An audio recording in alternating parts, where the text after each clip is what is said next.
नमस्कार साथियों।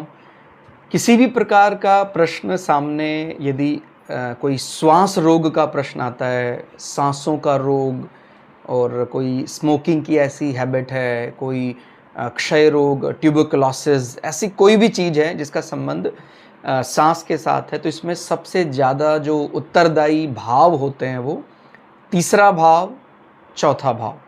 आप जानते हैं तीसरा भाव ये हमारा आहार नाल और ईसोफेगस, रेस्पिरेटरी कैनाल इस सब को रिप्रेजेंट करता है। ज़ोडिएक भौचक्र की मिथुन राशि के साथ भी इसका संबंध देखा जाता है।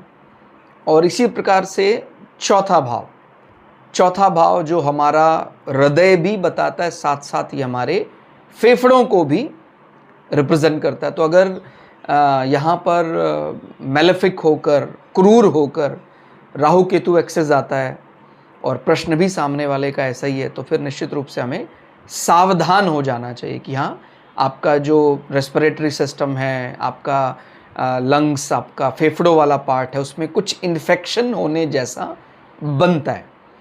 और तीसरे और चौथे भाव के स्वामी कैसी स्थिति में है, भौचक्र का तीसरा भाव क्योंकि मिथुन राशि में उसका स्वामी बुध आता है और भौचक्र का चौथा भाव उसका स्वामी चंद्रमा आता है।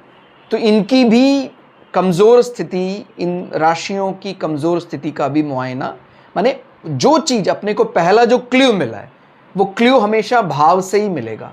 तीसरा भाव और चौथा भाव वो अभी हमें लगा कि कोई ऐसा बाधित ग्रह बैठा है, फिर हमने देखा कि उसका डिपॉजिटर भी पीड़ित हो गया, तीसरे भाव का, चौथे भाव का। अगर वहां पर धनात्मक संबंध आ जाता है, माने ग्रह खराब बैठा है फिर भी तीसरे और चौथे भाव के स्वामी बहुत अच्छी स्थिति में है, तो निराकरण हो गया। कहता भाई कोई दिक्कत नहीं है, आपको लग रहा है ऐसा, फिर भी ये क्योंकि फेल और पास का निर्णय इंस्टेंटेनियस इंपैक्ट नहीं कर सकता है। मतलब जो त्वरित प्रभाव है वो केवल सेटिंग एलिमेंट है, जो बैठा हुआ ग्रह है। लेकिन अगर उसका जो लॉर्ड है वो बहुत अच्छी स्थिति में है तो आपको डरने की जरूरत नहीं है। लेकिन आपने हर पहलू पर विचार करके देख लिया, तीसरे भाव का स्वामी, चौथे भाव का स्वामी, भौचक्र की मिथुन राशि, कर्क राशि, तो फिर अपने को थोड़ा सा इस पर विचार करने की ज़रूरत है। अच्छे से विचार करना ही पड़ेगा फिर, तो ऐसा समझना चाहिए। धन्यवाद।